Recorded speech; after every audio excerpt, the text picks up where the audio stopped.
The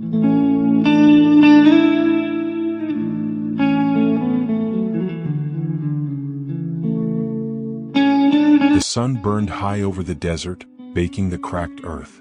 Akin Ajayi adjusted his sunglasses and stepped carefully over loose rocks, his polished shoes unsuited for the rough terrain.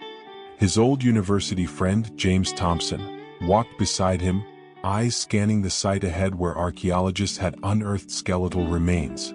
The discovery was stirring controversy. Bones bearing distinct African features, dating back thousands of years, found deep in the American Southwest. James pointed at a partially uncovered skull. Incredible, right? Imagine the migration patterns this could prove. The history books might need rewriting. Akin crouched, his medical mind analyzing the shape of the remains. It's fascinating but also dangerous. If this is real, it challenges too many established narratives. Some people won't like that. James smirked. That's what makes it exciting. Akin was about to respond when he heard it, a sharp crack in the distance. A gunshot. Then another. Shouts. Chaos. Men in desert camouflage masks emerged from behind the excavation vehicles, rifles raised. The archaeologists screamed and ducked for cover. Run. James grabbed Akin's arm. But it was too late. Bullets sprayed through the dry air. James gasped and crumpled to the ground. Akin dropped beside him, pressing his hands against the widening red stain on his friend's shirt. Stay with me, Akin whispered, but James's eyes had already lost focus. More gunfire. Akin sprinted away from the excavation site, scrambling down a slope. Behind him, the smugglers looted the camp, their shouts blending with the archaeologist's cries. His dress shirt tore against thorny bushes as he ran blindly through the desert. His chest burned and his vision blurred. Then ahead, movement, uniformed men. Border patrol. Relief flooded him. He raised his hands. Help. My friend. Down? Someone shouted. No, wait, A sharp pain exploded in his shoulder. The impact knocked him off his feet. The sky spun. The last thing he saw was boots kicking up dust around him. Akin woke to the smell of antiseptic. His body ached and his right arm felt like fire. The hospital room was small, sterile. But something was wrong.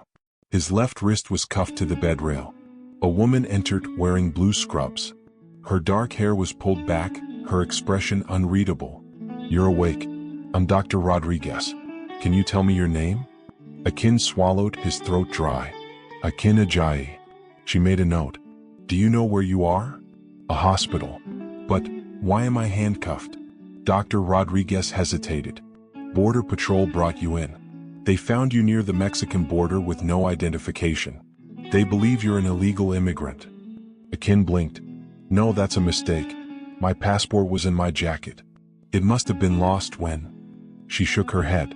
There was nothing on you. Panic coiled in his chest. I was at an archaeological site. My friend was killed. There were smugglers. Her gaze flickered. I read the report. Border Patrol said you were resisting arrest. Akin clenched his jaw. I wasn't. I needed help. I told them. They shot me.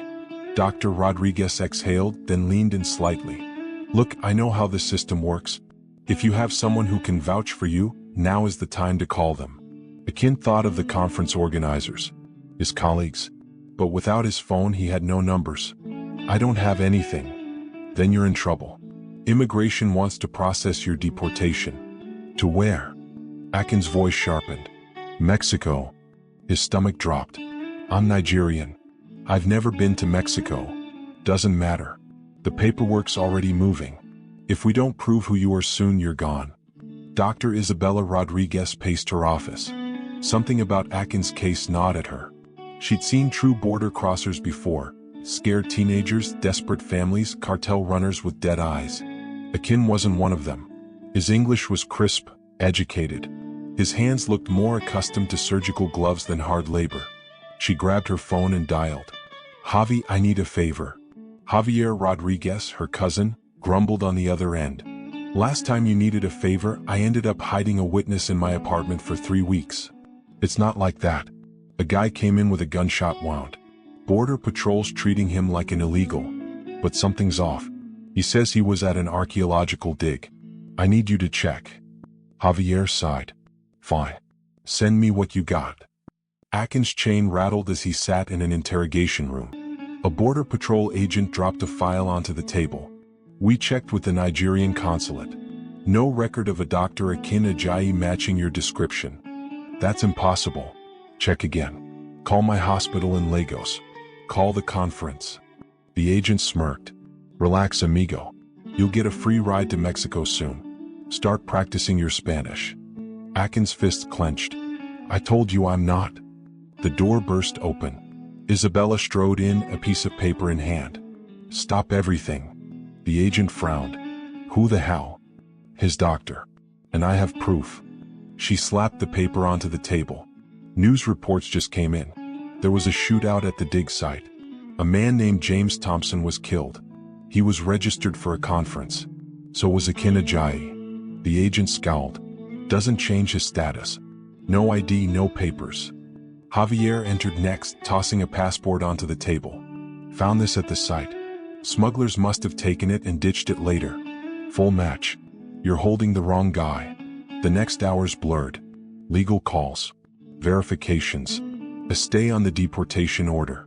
Akin sat in a chair outside processing, exhausted but relieved. Isabella sat beside him. You saved my life, he said quietly. She shrugged. You're a doctor. If I were bleeding out, you'd do the same. Still. He met her gaze. Thank you. Javier clapped him on the shoulder. You're lucky. I usually charge for this kind of work. Akin smiled. I owe you. Javier smirked. Buy me a drink sometime. A week later, Akin stood at Isabella's doorstep. He was free. Clear. He could leave. But something anchored him to this city. He knocked. She opened the door, surprised. Akin, everything okay? I booked my flight. Lagos. Tomorrow. She nodded. That's good.